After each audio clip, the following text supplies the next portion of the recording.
So, tingnan nyo to mga idolo ng tunay. Ayan. So, umiikot na yung tore. Nawasak na yung tore. Tapos, may nakalagay dyan, defeat. Okay. So, ayan mga lodong tunay. Marami tayong talo na tanggap. Okay. So, hindi ako nalulungkot. Bakit di tayo nalulungkot? Kasi, sinasadya ko yan eh. Binibigyan ko kasi ng tsansa, no, yung mga kalaban ko na manalo. Kasi lahat ng nakakalaban ko, lagi ko nadudurog, lagi ko nawawasak, lagi ko natatalo, no? So, napaka-unfair para sa kanila. Okay?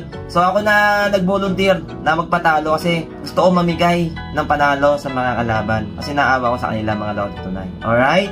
Ayan, so hindi tayo malamot. So kung gusto kong mamigay ng stars, ginagawa ko yan mga lodong tunay. Ayan. So ayoko kasi maging maramot eh.